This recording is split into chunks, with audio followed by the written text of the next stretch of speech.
That's Hollywood, as they say, right? Yes, it is. All right. Next up, we have another talented author. He's written a book entitled OfThe Draw. Let's give it up for Anthony Cardieri. Anthony, how are you, buddy? Hello there.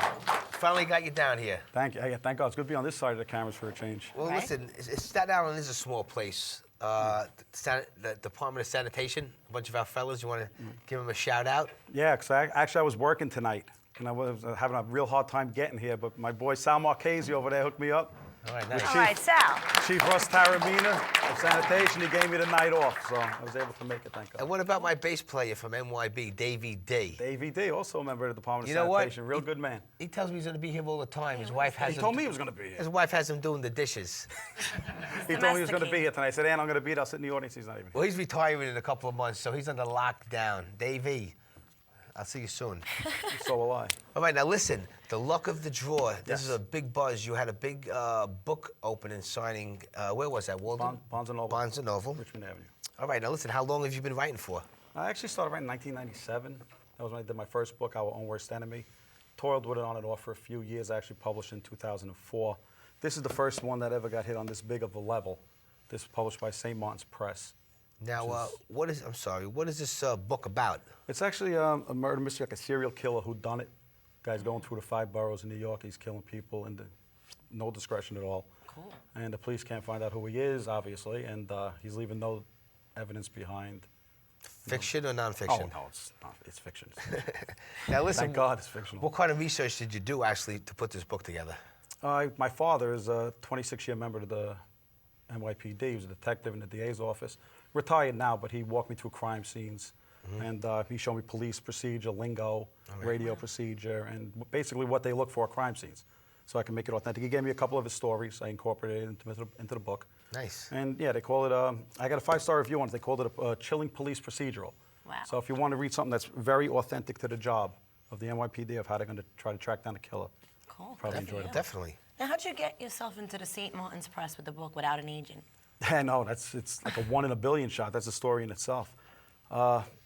Without an agent, it's impossible. They'll Now, throw let me interrupt you. What is the St. Martin Press while you're at that? St. Martin's Press? Yeah. It's one of the world's biggest publishers. All right. They're tremendous. A couple of months ago, they had 3 of the top 10 bestsellers. They got a lot of imprints. Macmillan, Thomas Dunn Books. There's a lot of different imprints, but St. Martin's Press is the big corporation. All right. Yeah, I don't know too much about the book publication. I know about the music. Right, no, to get in there, I mean, there's probably other authors out there want to kill me because I got this in there with no agent on my first shot. There's how'd you guys do who write for 30 years trying to get published by a big publisher and can't get it in. It's just a stroke of good fortune. I got it into the senior editor. That's a good thing. Yeah, she's like the guru. This very nice lady, Ruth Caven. And she read the first 3 chapters. She told me to email them in. And I thought she was just going to delete them when I emailed them because, but I'd be happy. I got it in. A couple of months later, she sent me back a mail. I loved your first 3 chapters. Please send me the rest. I'd love to read it. That's great. Yeah, but this time she said, print it out. I'm an old lady. I'm 90 years old. It's hard for me to read off the computer. So I went out to Staples. I bought the best paper you can buy. I got the brand new inkjet. I printed them out a page at a time, put them in a manuscript box, really did the whole 9 yards. A month later, in comes another email. She loved the rest. She wanted to buy it. But she told me, change the ending. I can't tell you what the original ending was because that'll give away this one because they want to make it a series. That's what they always do. They love it, but they always want you to change something. Yeah, because, well, the way I wrote this, it was going to be a one and done. So they wanted to They extend want to make it a series. Yeah, that's of great. books. Now, listen, you've written a couple of books, as you said. What was your first book about? The first book was Our Own Worst Enemy, the one I published in 2004.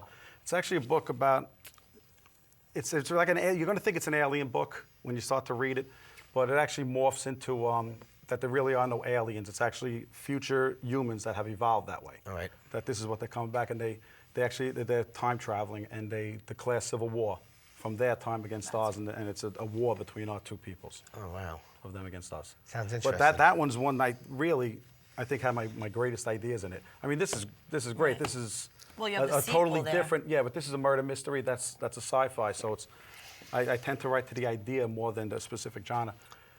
But Our Own Worst Enemy's got some of my best ideas in it for just things that'll make you think.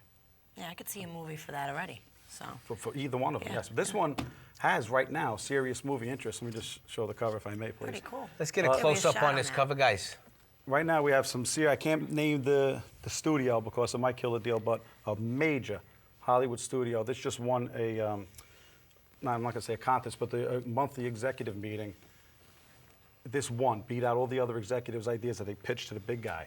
So this is going to be the one he reads, and then if this guy likes it, we're a movie. Well, good. Good for So- you. All the best in it. Yeah, hopefully. Now listen, without mentioning no names, I heard you were invited down to a public access show. I was a couple Without weeks ago. without mentioning no names, and you sat around all night, and then they wound up sending you home. Yes. Actually, another one of my guests that's Unfortunately. supposed to be on my show had the same thing. But anytime you come to the Johnny P show, you always guaranteed you were booked, you will leave home on the show. So I said it's good to be on this side of the camera. Oh, forget about it. It's unbelievable. So now, another thing. What got you in inspiration to start writing? I used to love telling stories. Ever since I was a kid, I could tell stories. I could make people believe anything, just by telling stories. And when I had my first idea for I Won't Resent Me, I wanted to hire a ghostwriter. I didn't think I had the talents to write it. So I wrote a 20-page outline of what I wanted the book to be. Hopefully that the ghostwriter would get the idea and pick up on it. And then people who read it for me said, you know what? You can do this yourself. You're good. So I wrote the whole thing, and people did like it, published that one. And then this one, like I said, I never thought this was going to hit.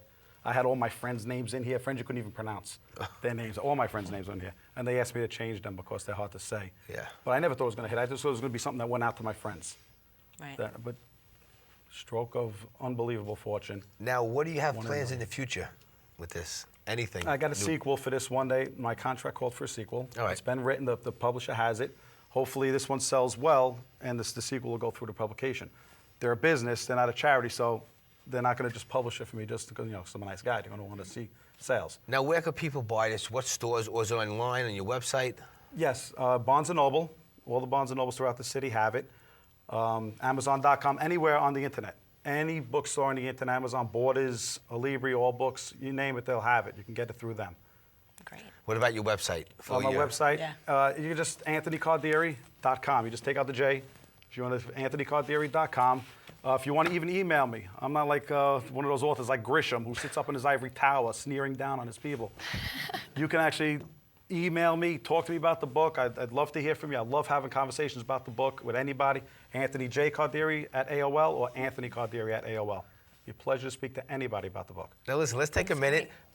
Anthony's kind enough to donate one of his books. There's going to be another raffle giveaway with a Linda OCD. So everybody pick out their Wait, I got a raffle too. raffles. Can I win my own book? Well, if you do, I get to throw it in the Let audience. me see what you got. So pick it. I never get a raffle. You are a raffle. Forget. I'm the raffle at the end of the show. All right, I'm going to take this one right in the middle here. Here we go. Go for it. Do I get to read it? Go for it. Wow. It's not me. 447537. I know, come on, I don't want to speak up. Come on. Hey! So you got it? Okay. 37? All right. My apologies. Very cool. You got it. All right, stay there. You get it right after the show. Beautiful. One of our newcomers to the audience. All right. What a way to leave. He'll be back next time. So now, you're a family man, I can imagine, right? Yes. Married, yes, kids? Yes, my wife Tammy, 3 kids, Nicholas, Matthew, and Lauren. All right, great. Very hard to write with them around. Though they're fighting, I'm trying to can type on the imagine. computer, boom, they're jumping over the beds, hitting each other. We get it done. All right, so listen, thank you, Anthony, for No, coming on the show. thank you. Hopefully I'll see you in the future. Thank you. And best of luck with the book. Thank you, everybody. Anthony Cardieri, huh? Guys, it's a very interesting book. It sounds interesting. The Luck of the Draws. Yeah. Story of my life.